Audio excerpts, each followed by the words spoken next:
अल रामायण के बालकांड की कथा अल शिव जी द्वारा सती जी का त्याग। हम सभी लोगों को ये ज्ञात है कि पार्वती जी भगवान शिव की दूसरी धर्मपत्नी थी।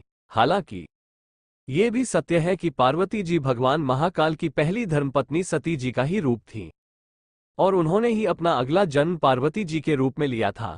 ऐसा कहा जाता है कि सती जी ने अपने पिता दक्ष प्रजापति के यज्ञ में अपना और अपने पति शिव जी का अपमान होते देख वहीं बीच सभा में बैठकर अग्नि में अपने शरीर का आत्मदाह कर लिया था। लेकिन क्या आपको ये मालूम है कि इस घटना की जिम्मेदार भी स्वयं सती जी थी? बहुत समय पहले जब त्रेतायुग में श्री राम अपने भ्राता लक्ष्मण के साथ अपनी पत्नी सीता जी की खोज में लगे हुए थे, उसी समय कैलाश पर्वत पर माता सती अपने पति महादेव के साथ बैठी हुई थी। उस समय उनके मन में एक सवाल आया कि श्री राम जो स्वयं भगवान विष्णु के अवतार हैं, वे इस तरह एक स्त्री वियोग में वन में मारे मारे क्यों फिर रहे हैं? यदि वे चाहें तो अवश्य ही रावण की लंका का पता लगाकर तुरंत उसे मार सकते हैं। यही सवाल उन्होंने महाकाल अर्थात महादेव से पूछा। तब महादेव ने बताया कि हाँ, ये सत्य है कि प्रभु श्री राम भगवान विष्णु के अवतार है, लेकिन उन्होंने पृथ्वी पर एक मनुष्य के रूप में जन्म लिया है, इसलिए उन्हें भी अन्य मनुष्यों की तरह, एक साधारण व्यक्ति की तरह सभी कष्टों से गुजरना होगा। तब सती जी ने कहा कि क्या मनुष्य रूप में भी उनके अंदर वो गुण मौजूद हैं जो भगवान विष्णु के अंदर समाये हुए हैं? तब महादेव ने उनकी शंका का समाधान करते हुए कहा कि हाँ, एक मनुष्य होते हुए भी श्री राम उन सभी गुणों से परिपूर्ण है जो स्वयं श्रीहरि के अंदर मौजूद है। माता सती ने इस पर संदेह प्रकट करते हुए कहा कि मुझे तो यह संभव नहीं लगता, क्योंकि यदि उनके अंदर वो कलाएं होती तो वे आज माता सीता की तलाश में वन वन में भटक नहीं रहे होते। तब माता सती ने निश्चय किया कि वे श्रीराम की परीक्षा लेंगी और उन्होंने अपने पति भगवान शिव से इसकी आज्ञा मांगी, लेकिन शिव जी ने उन्हें समझने की कोशिश की यह उचित नहीं है। श्री राम स्वयं सच्चिदानंद हैं, इसलिए उनकी परीक्षा लेना एक मूर्खता होगी। लेकिन कई बार समझाने के बाद भी जब माता सती नहीं मानी, तब मजबूरन महादेव ने माता सती को श्रीराम की परीक्षा लेने की इजाजत दे दी। उसके बाद माता सती ने देवी सीता का रूप धारण किया और उसी रास्ते पर बैठ गई जहां से थोड़ी ही देर में श्रीराम और लक्ष्मण गुजरने वाले थे।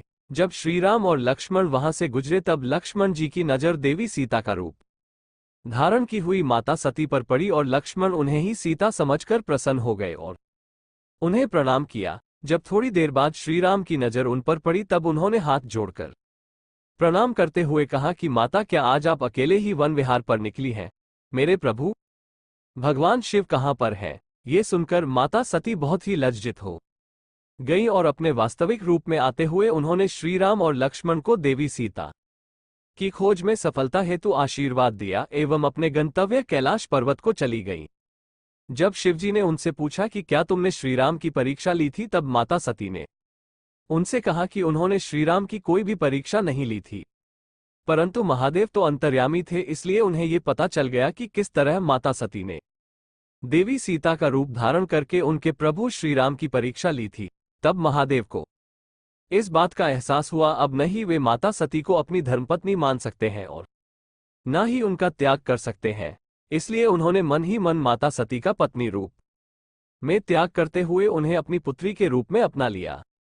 उस दिन माता सती ने जब देखा कि महादेव की कृपा दृष्टि अब उन पर पहले जैसी नहीं रही, तब उन्होंने इसका कारण ब्रह्मा जी से पूछा। उन्होंने कहा कि महादेव ने ध्यान से आपके सीता बनने के बाद श्रीराम की परीक्षा लेने का रहस्य जान लिया है, इसलिए अब से वे आपको कभी अपनी पत्नी का दर्जा नहीं देंगे। उसके बाद जब दुखी माता सती को अपने पिता दक्ष द्वारा किए जा रहे यज्ञ का पता चला, तब उन्होंने अपने नाथ शिव जी से उस यज्ञ में जाने की आज्ञा मांगी, परंतु शिव जी यह जानते थे यदि माता सती उस यज्ञ में गई तो वे अवश्य ही अपने शरीर का त्याग कर देंगी। इसलिए वे लगातार माता सती को यज्ञ में जाने से रोकते रहे, लेकिन अंत में माता सती ने किसी की ना सुनी और यज्ञ में चली गई। इसके उपरांत यज्ञ में अपने और अपने प्रभु शिव जी के बारे में गलत सुनकर उन्होंने वहीं पर आत्मदाह कर लिया। प्रिय मित्रों, राधे राधे। आपको यह वीडियो पसंद आई हो तो मेरे YouTube चैनल सनातन ज्ञान भूमि को प्लीज सब्सक्राइब करें और वीडियो को लाइक करें, दोस्तों में शेयर करना ना भूलें। कमेंट में जय श्री राम अवश्य लिखें। मित्रों, धन्यवाद।